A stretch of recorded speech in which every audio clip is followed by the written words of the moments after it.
40% लेके यहाँ देता है, तो टोटल मिला के 40% हो गया। कोई भी सामान अगर मिला तो किसी को प्रचार करने के लिए बड़े बड़े स्टार लोग प्रचार करते हैं, और स्टार लोग जब प्रचार करते हैं तो वो भी आपको फ्री में तो करेंगे नहीं, वो भी 10% लेते हैं। तो टोटल मिला के अगर बात किया जाए तो 50% बीच में गया कि नहीं।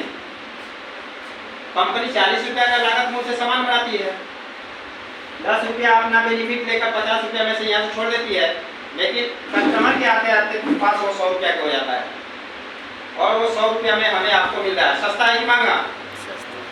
क्योंकि 50 का सामान हमें 100 में मिला, यानी कि पहला चीज हुआ महंगा मिला। दूसरा चीज, कंपनियां बनाती है 500 प्रोडक्ट और बाजार में उपलब्ध रहता है 1000। कहाँ पर? यहाँ पर 1000 रहता है। तो यहाँ पर भी हमें 75% मिलावटी वाला सामान यहाँ मिलता है, जो हम लोग असली पैसा देते हैं और हमें नकली सामान मिलता है कि नहीं मिलता है?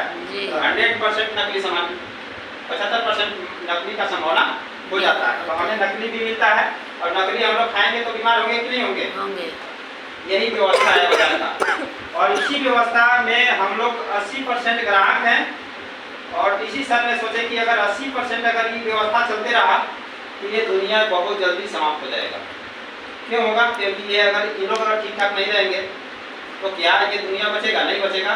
तो इनको बचाने के लिए इसी सर ने इस व्यवस्था को बदलाव किए, और बदलाव करके डायरेक्ट सेलिंग लाए, और बोले कि जो सामान ये कंपनियां बनाती है रोजमर्रा का चीज, वो RCM आपको देगा बनाकर। क्या देगा? RCM देगा।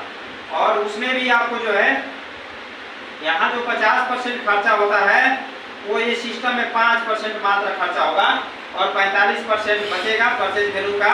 वो पैसा किसी सर बोले कि ये मेरा नहीं है,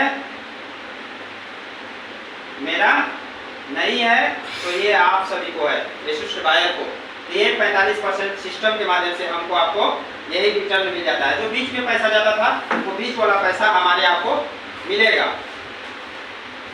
अब यहाँ देखिए कि ये 3 चीज से हमें बचने के लिए टीसी सर ने इस व्यवस्था को बदलाव दिए, क्योंकि ये इसको कैंसिल कर दिए, बोले कि ये व्यवस्था गलत तरीका है। इस सिस्टम में रहेंगे तो 80% हम लोग गरीब हैं, और गरीबी में भारत मर रहा है, और ये अगर खत्म हो गया तो ये अगर ग्राहक यहाँ खत्म हो गया तो बताइए व्यवस्था चलेगा? कभी नहीं चल सकता है। तो पहला महत्वपूर्ण ग्राहक है।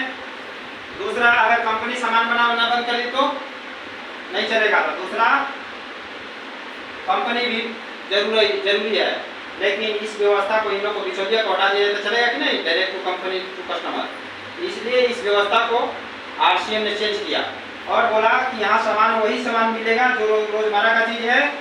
आप जो है 10 कदम चल के आइए, और 90 कदम हम आपको सिस्टम के माध्यम से पहुँचाएंगे, जिसमें 5% खर्चा होगा, और परचेज वैल्यू का जो 45% बचेगा वो भी पैसा तो हम नहीं रखेंगे, आप लोग को बांट देंगे।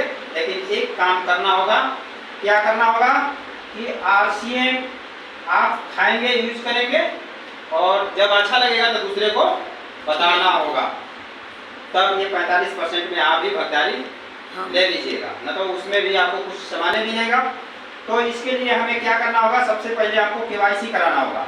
KYC कराने के लिए आधार कार्ड दोनों साइड का चाहिए, जो बैंक में डॉक्यूमेंट्स लगता है वही चीज चाहिए, पैन कार्ड चाहिए, बैंक पासबुक चाहिए, मोबाइल नंबर चाहिए, नॉमिनी का नाम और जन्मतिथि चाहिए, और प्लस हाफ फोटो चाहिए।